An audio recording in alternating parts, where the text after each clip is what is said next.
नमस्कार मित्रांनो.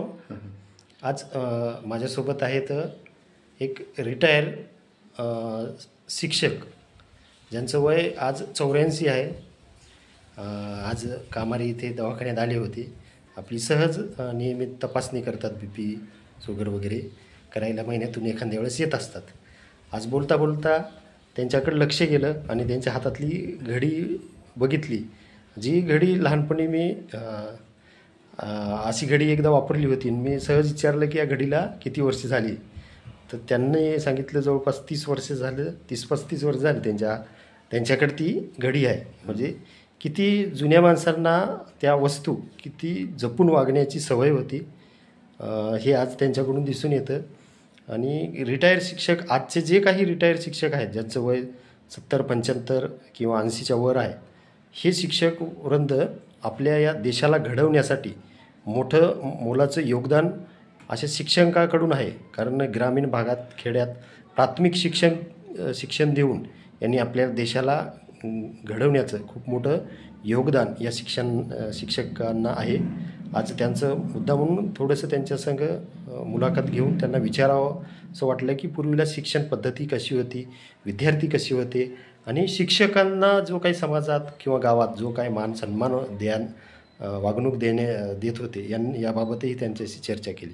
आज त्यांना विचारू की तुमच्या काळी विद्यार्थी कसे होते, पालक कसे होते आणि एकूण ग्रामीण जीवन कशा प्रकारे शिक्षणाच्या बाबतीत कसं होतं हे आपण सांगावं. शिक्षणाबद्दल लोकांना आपुलकी होती आणि आपुलकी असल्यामुळे ते पालक पोराला पाठवायचे. मग पोरही बरोबर यायची पद्धतशीर. आता आपण त्या काळात शिक्षा करतो. आता शिक्षा बंद झाली. म्हणजे पूर्वीला जी काही छडी लागे छमछम विद्या येई घमघम जे म्हणतात, ती पहिली शिक्षा होती. ती शिक्षा थोडीफार करायची, जास्त करता येत नाही, पण त्याला धाक राहिला पाहिजे मुलाला. मुलांना आदरयुक्त भीती आणि शिक्षकांचा धाक सुद्धा असणं गरजेचं. थोडंसं गावात मिसळलं की लोक आपल्याला आपुलकीने वागतात. बरोबर. आता एकदा तर मी या राऊंडला गेलो, तर नवीन गेलो मी, तर धोंड्याचा महिना चालू होता. तर 7 ठिकाणी मला धोंड्यात घ्यावं, पण एका ठिकाणी जावं लागली. बरोबर. कारण आपुलकी एकच पोट आहे 7 जागी कसं जावं. तर अशी आपुलकी असती. ग्रामीण तिथं शाळा खोली बांधकाम चालू होतं नवीन. तर ते आमचे देवीदासराव देशमुख वारली, ते सरपंच होते. सरपंच म्हणजे सरपंचच्या लायकीचे होते. सरपंच सुसूट होते, म्हणजे मुख्य कारभारी गावचा. काल परवा गेली वर्षी. तर ते मला म्हणले चला म्हणले शाळा पाहतं. म्हणजे आम्ही जुनी शाळा होतो, गेलो आम्ही दुपारच्या वेळेला. आणि ते बेसमेंट खालचं मला उंचीला कमी वाटू लागलं, कारण सडक झालती नेहमीच, रोड झालता.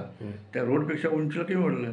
म्हणून बाबा देवीदासराव तुम्ही हे थोडंसं अजून 1 फूटभर वाढवा गड्या म्हणून. असं काय म्हणले, अहो ते सडक उंच गेली की म्हणून हे मत करायची मुली. तर मग त्यांनी वाढवलं. मला पुन्हा कुठली नाही, तुमच्या बेसमेंटनं खूप खर्च खाल्ला म्हणले. म्हणजे स्वतःच्या खर्चानं त्यांनी केलं. म्हणजे ते तशाच प्रकारच्या कॉलेज त्या एक सख्या खोल्या 4-5-6 झालेलं. बरोबर. आता झालेलं. म्हणजे ते गावातल्या त्या काळात लोकांना सुद्धा स्वतःहून खर्च करण्याची म्हणजे इच्छा असायची की. तिथं मी गेल्या तिथं 4था वर्ग होता. बरं. कुठल्या गावात होती तुमची ड्युटी? 3च गाव.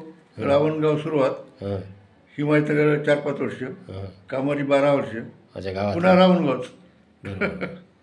म्हणजे रावणगाव पहिला असल्यामुळं त्याला माहीत होतं माझा स्वभाव किंवा ती आपुलकी वागायची. अच्छा. तुमचे विद्यार्थी, आठवणीतले विद्यार्थी काही आहेत ना? विद्यार्थी आहेत, त्यातले 2-3 जेल झाले. तर बरं. कोण्या गावचे? रावणगावचे प्रल्हाद ढोले वारली. बरोबर. म्हणजे सरांचे एक विद्यार्थी जज झाले होते. रेंजर. अच्छा. रेंजर कामारीची हे आमच्या विद्यार्थी. बघा, आज आपण म्हणतो की इंग्लिश मिडियमची शाळा आहे, त्यात खूप आधुनिक शिक्षण देतात, असं काही नाही. शिक्षक जर चांगले असेल आणि गावकऱ्यांचा जर त्या शाळेला आधार जर नक्की मिळाला आणि पूर्ण विश्वास, पूर्वी पालकांचा शिक्षकावर पूर्ण विश्वास असायचा आणि त्याच परीने आपल्या परीने त्या काळातले शिक्षकसुद्धा तशी आपल्या मुलांना घडवायचे. मी सुद्धा एका शिक्षकाचा मुलगा आहे. शिक्षकांची जी काही जीवनशैली किंवा आचार विचार हे अगदी घरातून बघितले. माझे आजोबा बी आहेत. माझे आजोबा यांचे मित्रच आहेत. म्हणजे सोबतच शिक्षक होते, त्यांना ओळखसुद्धा आहे. आज त्यांनी विचारले की आजोबाची तब्येत वगैरे कशी आहे. म्हणजे आजोबाचं सुद्धा 87 वर्ष आहे, यांचं 84 वर्ष वय आहे. आजही शिक्षक किंवा त्या विद्यार्थी त्यांना तेवढंच आदर मान सन्मानानं बोलतात. आणि पूर्वी अशी पद्धत नव्हती की आजच्या घडीला जे काही शिक्षकांना बघण्याचा दृष्टिकोन होता, ज्या गावात शिक्षक असायचे त्या गावात कुठलंही गावातलं काही समस्या ते गावकरी त्या शिक्षकाकडे जाऊन मांडायचे, विचारायचे. त्यातून ते सल्लामसलत करून त्या समस्याचं निवारण करण्याचा प्रयत्न हे शिक्षक गावातले करायचे. हे मी सुद्धा अनुभवलेलं आहे, बघितलेलं आहे. अशा प्रकारची अजून काही आपल्या शालेय जीवनातल्या काही आठवणी विद्यार्थ्यांच्या? त्या काळात एक मुलगा होता आमच्या शिकायला, आमच्याच गावचा इथला कामारचा. तर ते थोडंसं चुनचुनी दिसायला पद्धतशीर अभ्यास करायचा. तर ते आज अकोल्याला आहे. बरोबर. तर काल परवा त्याची आई आली होती. तर आईला म्हणलं बाबा गुरुजी जाऊन भेटून ये म्हणलं, माझे गुरुजी होतं. आणि ते झालं PhD. बरोबर. निरोप सांग म्हणणार की मी PhD झालो. म्हणजे शिक्षकांना ती एक अभिमानाची गोष्ट असते की जेव्हा आपले विद्यार्थी. आई आली, ती मला भेटली आणि सांगितलं की तुमच्या विद्यार्थ्यांना असं सांगितलं. म्हणजे समाधान भेटते आपल्याला. म्हणजे शिक्षकाप्रती असलेला आदर किंवा कृतज्ञता जी व्यक्त करणे असते. काय करायचं ते अकोल्याला नाही आहे. हीच खरी म्हणजे शिक्षकाची कार्याची पोचपावती राहते की आपल्या विद्यार्थ्यांनी शिक्षकांना येऊन विचारपूस केली. कारण प्राथमिक शिक्षण तुम्ही प्राथमिकच होते ना. प्राथमिक शिक्षकांना आज जरी पगार म्हणा किंवा मानसन्मान जरी वाटत असेल कमी, परंतु आपलं विद्यार्थी जीवनाचा पाया घडवण्याचं कार्य हे प्राथमिक शिक्षकच करतात.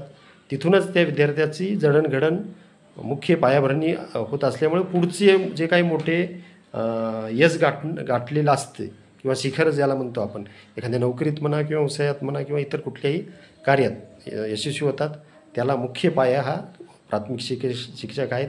आणि देशातले किंवा आपल्या देशातले संपूर्णच राज्यातले देशातले म्हणा प्राथमिक शिक्षक हे यांनी आपला आजपर्यंतचा जो काय बरते तुम्हाला आजपर्यंतचा जो काही चांगला राष्ट्र घडलं आपलं, तर त्याचं मोठं योगदान या शिक्षकांनासुद्धा जातो.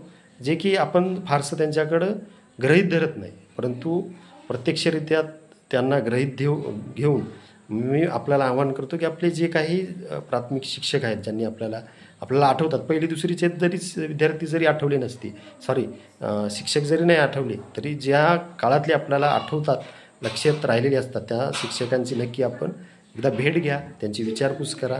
त्यांना फार बरं वाटते की आपला विद्यार्थी येऊन आपल्याला भेटतो, विचारपूस करतो, नमस्कार करतो, आशीर्वाद घेतो.